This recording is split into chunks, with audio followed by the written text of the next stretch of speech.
እስከዛሬ ስለ ቁማርተኞች ሰርቼ ይላቸዋል። አብዛኞቹ ግን ምንድን ናቸው? ወይ ገዳይ ናቸው፣ ወይ ሌቦች ናቸው፣ ወይ ሱሰኛ ናቸው። የዛሬዋ ቁማርተኛ ግን በካቶሊክ እምነት የምታገለግለዋ ራሴን ለፈጣሪ ሰጥቻለሁ የምትለዋ ሲስተር ሜሪ ነች። በካቶሊክ እምነት ሲስተር ማለት ራሳቸውን ለፈጣሪ ሰጡ፣ የሚሰሩት ለፈጣሪያቸው፣ ሁሉ ነገራቸው ከፈጣሪ ጋር የተገናኘ ንጹህ ሴቶች ናቸው። ታዲያም ሲስተር ሜሪ የእነሱ ንጹህነት ተጠቅማ እጥብ ታደርጋቸዋለች።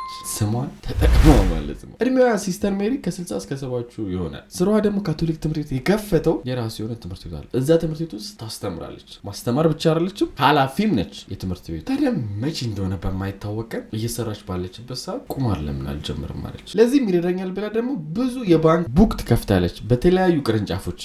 ከዛ ትምህርት ቤት እየሰረቀች ትቆምራለች። ታዲያ ይህን ነገር ስታደርግ ቀላል ብር አልነበረም የምታነሳው። 10,000 እና 20,000 የሚሆን ዶላር ነው ብድግ አድርጋ ባንክ አካውንት ውስጥ ግግድ የምታደርገው። የተለያዩ ባንክ አካውንት ውስጥ በእርዳታ ነው ያለው ትምህርት ቤቱ። ስለዚህ የእርዳታ ብር ይመጣል ለትምህርት ቤቱ፣ እሱም ብር ወደ ራሷ መቸብቸብ ጀመረች። ግን ችግሩ ይሄ ሁሉ ነገር ስታደርግ ብቻዋን ደበራት። ያለውን ብር ከማጋት አጥፈው። ይህንም ታዲያ ለምን ጓደኛዬን እዚህ ነገር ውስጥ አላሳትፋትም ትላታለች። ማንን? ሲስተር ቼንግ። ሲስተር ቼንግ የምትሰራው እዛው ትምህርት ቤት ውስጥ ነው። የሲስተር ሜሪ ምርጥ ጓደኛ ነች። ከጓደኝነታቸውን ባለፈ ደግሞ አብረው ሁሉ ነው የሚኖሩት። ስለዚህ እዛ ጋር ሲስተር ሜሪ ስትሰርቅ አብረው ስለሚኖሩ ልታቅም ስለምችል ያለውን ነገር ነግራት ሲስተር ቼንግም እሷን ትቀላቀላለች። ሁለቱም መዝረፍ ይጀምራሉ። አስቡት፣ ሲስተር የሚያክል ስም ይዘው ማለት ነው። እንዳልኳችሁ በካቶሊክ እምነት፣ እኔ ካቶሊክ እምነት ተከታይ አይደለሁም፣ ግን አንዳንድ ጥናቶች እንዳረኩት በካቶሊክ እምነት ሲስተሮች በጣም ትልቅ ክብር ያላቸው፣ ሁሉ ነገራቸውም በፈጣሪ ቃል የሚመሩ ሰዎች ናቸው። ለዛም ነው ሲስተር የሚባሉት። ይህንን ሲስተር ስም ይዘው ሁለቱ የሚገርም ዘረፋ ጀመሩ ትምህርት ቤቱ። በነገራችን ላይ የሲስተር ሜሪ ትክክለኛ ፎቶ ይህን ይመስላል። የሲስተር ቼንግም ትክክለኛ ፎቶ ይህን ይመስላል። በዚህ በትምህርት ቤት እርዳታ ብር ቬጋስ ነሽ የት ነሽ በቃ ማይሄዱበት ቦታ የለም። እስፔሻሊ ቬጋስ በሄዱበት ሰዓት ዋና ስራቸው ቁማር ነበረ። ምን አይነት ሴጣን እንዳታለላት! ይሄ ቁማርተኛ እልም ያለ ሱሰኛ የሆነ ሴጣን ነው የያዛት ማለት ነው። ምክንያቱም በጤና አይመስለኝም። ብቻ ቁማር ቤት ይሄዳሉ፣ ቁማራቸውን ቅጥ ያደርጋሉ። ካርታ አይቀርሽ ምን አይቀርሽ ብቻ ብሩን ውድም ያደርጉትና ፈታ ይላሉ። ኢቭን አኗኗራቸው ሁሉ ተቀይሯል። የሚኖሩት የነበረው እዛው ካቶሊክ ቤተክርስቲያኑ ያዘጋጀላቸው መኖሪያ ነበረ። እሱም ጥለው ሁሉ በጣም ውድ የሆነ ሰፈር በጋርድ እንደዚህ የሚጠበቅ ለብቻ በኮምፓውንድ ተደርጎ የተሰሩ ቤቶች ውስጥ ተከራይቶ ነው የሚኖሩ። ይህም በመስረቅ ከጀመሩ በኋላ ማለት ነው። የሚንቀሳቀሱትስ ጽድት ባለች መኪና ነው። እንኳን ሲስተር ተኩ ነው ኖርማል ሰራተኛ ስትሆኑት ራሱ ማንነቱ መኪና ነው። በሲስተር ስም ጽድት አድርገው የሚነዱት። ይህም ፋንሲ የሆነ ህይወታቸው አንዳንድ ሰዎች ትኩረትን ይስባል። በተለይ የወላጆቹ እንዴት ነው ግን እንደዚህ የሚኖሩት? እንዴት ነው ግን አሁን ለቫኬሽን እያሉ የሚወጡት ላስ ቬጋስ ምናምን? ግራ ይገባቸዋል፣ ጥያቄ ይሆንባቸዋል። ከዛም ግን የሆነ አይዲያ ያመጣሉ። ምን ይላሉ? ሲስተር ቼንግ እኔ አጎታለኝ፣ አጎቴ ደግሞ በጣም ሀብታም ነው፣ እሱ እየላከልን ነው ትላቸዋለች ማለት ነው። ሰዎች ይህን ሲሰሙ እውነት ነው ብላመኑ። ምክንያቱም ምንድን ነው ሲስተር ናቸዋ። እንደዚህ ያደርጋሉ ተብሎ አይታሰብም። ቅድም ነግራቸዋለሁ ሲስተሮች ምን አይነት ክብርና ምን አይነት ስነስርዓት እንዳላቸው ስለሚታወቅ ማንም እንደዚህ ነገር አይጠረጥርም። እውነት ነው ብለው ነበር የተቀበሏቸው። የበለጠ ነገሩን ደግሞ ከባድ ያደረገው ምን መሰላል? እዛ ትምህርት ቤት ውስጥ እንደ ዋና አስተዳዳሪ የተደረገችው ሲስተር ሜሪ ነች። ከሷ በላይ አለቃ አላት፣ ግን ቸርች ውስጥ ነው እንጂ ትምህርት ቤቱ ላይ ኃላፊነት ተሰጥቷታል። በቃ እና ማንም መቶ ብር ጎደለ፣ እንደዚህ ሆነ ይሄ ብር አምጪ ምናምን የሚላት ሰው የለም እዛ ትምህርት ቤቱ። ከሱም የባሰው ደግሞ እንደነገርኳችሁ ስሟ ነው፣ ሲስተር ነች። ታዲያ ይሄ ነገራቸው ለምን ያክል ጊዜ ቀጠለ? እያጭበረበሩ ለአመት፣ ለ10 ዓመት፣ ለ20 ዓመት ያክል እያጭበረበሩ ነበር፣ ማንም ሳይዛቸው። አስቡት፣ ይሄ ሁሉ አመት እስከሚያልፍ አንድ ሰው አይጠራጠርም?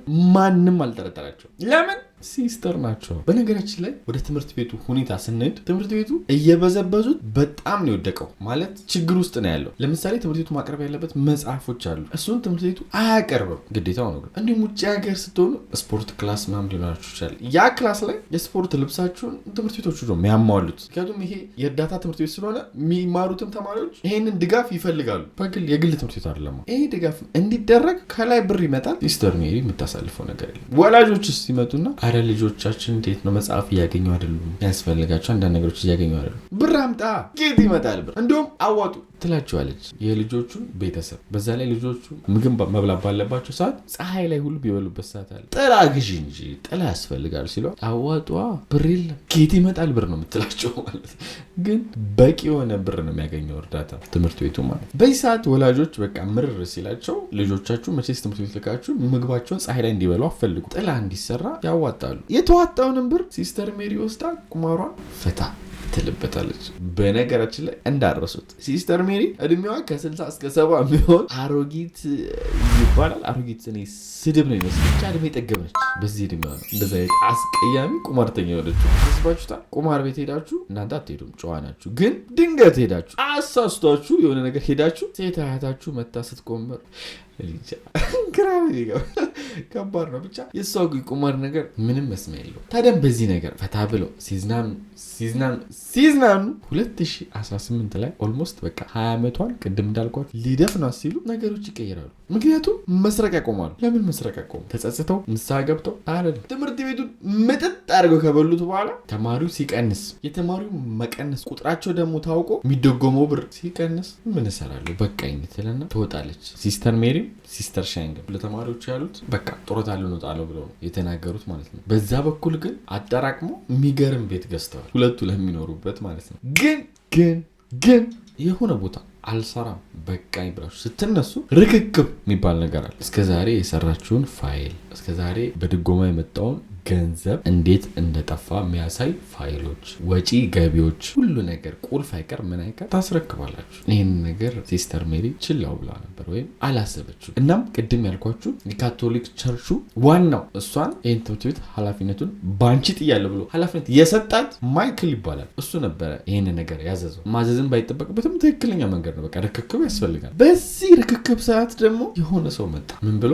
በዚህ ትምህርት ቤት የሚገባ የእርዳታ ቼክ አለ እና የሰጠው ቼክ ኮፒውን ፈልጌ ነበር ይላቸዋል ማለት ነው። በዚህ ርክክብ ሰዓት ለምን ፈልገው አይታወቅም። ብቻ መጡ ጠየቀ። ትምህርት ቤቱም ይህንን ቼክ መፈለግ ጀመረ። ሲያገኙትም ያን ቼክ ገቢውን ሲያዩ ከትምህርት ቤቱ ውጪ ነው ገቢ የተደረገው በሌላ አካውንት። በዚህ ሰዓት ታዲያ ማይክል ዋናው ሁሉን ነገር እንድታጣሩ ይፈልጋል ይላል። ሲስተር ሜሪ ጉድ እንደሆነች ገብቷታል። አንዳንድ ነገሮችን ለማድረግ ትሞክራለች። ትሄድና ፋይል የሚቀመጥበት ቦታ ላይ ፋይል እንዲያቀያዩ ታዛቸዋለች። በሱም ብቻ አላቆመችም። ፋይል ሁሉ እንዲሰጧት ፋይሉን እንድታጠፋ ጠይቃቸዋለች። ይህን ነገር ደግሞ በዚህ በኩል ማይክል ዋናው ሲሰማ የበለጠ ይበሳጭና እንደውም ኦዲተር ያስፈልገኛል ብሎ ከውጭ ኦዲተር ይቀጥራል። ኦዲት እንድታደረግ ያለውን ነገር እንድታጣራ። እቺ ኦዲተር ደግሞ የትምህርት ቤቱን የገቢ ሁኔታ ለ10 ዓመት ብቻ የሚሆነውን ነው ያጣራችሁ። ለ10 ዓመት ግን በትንሹ $500,000 በላይ የት እንደገባ አይታወቅም። ኦዲት ላይ ሊመጣልኝ አልቻለችም። 500,000 በትንሹ ጠፍቷላለች። ይህን ነገር ቸርቹ ሲሰማው ሊከስ አልፈለግም። መክሰስ ይችላል፣ በደንብ እስከ ብዙ ዓመት ማሳሰር ይችላል፣ ግን አልከሰሰም። ፈጣሪ የስሯን ይስጣት ነው ያሉት። ሌላ የወሰዱት እርምጃ ቢኖር ሲስተርነታቸው እንዲሰረዝ ነው ያደረጉት እና የትኛውንም የካቶሊክ ቸርች እንዳያገለግሉ አደረጉ። ይህን ነገር ካረጉ በኋላ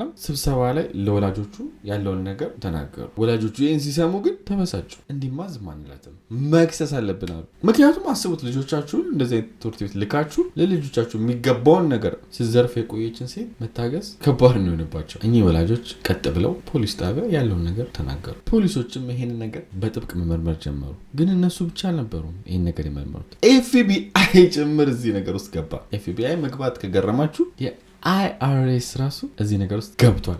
አይሪስ ማለት ብዙ ጊዜ ተናግረዋል። እያንዳንዱ ሳንቲማችሁን የሚመረምሩ ሰዎች ናቸው። ሺህ ባንክ ብትበትኑት ብራችሁን መንግስት አያውቅም ብላችሁ ደማምረው ምን ብለው የዛሬ ስንት ዓመት ሁሉ ያወጣችሁትን እያንዳንዱን ሳንቲማችሁን ያውቃሉ። አይሪስም በዚህ ነገር ተሳተፈ።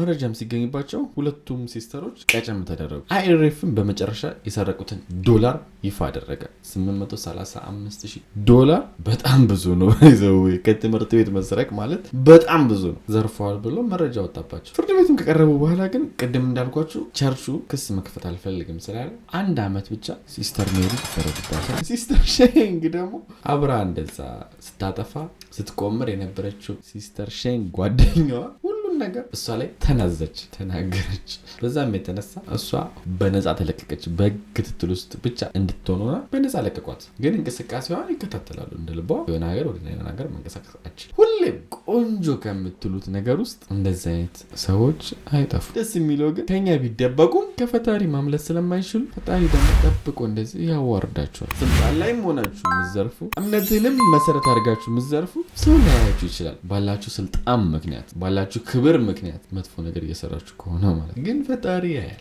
ባላያችሁ ሰው መሀልም ጉዳችሁ እንደዚህ ፍርጥ ያደርገዋል ማለት ነው። እና ምንም ነገር ስትሰሩ ፈጣሪ እንደሚያያችሁ አትርሱት። የዛሬው እውነተኛ ታሪካችን ይህን ይመስላል።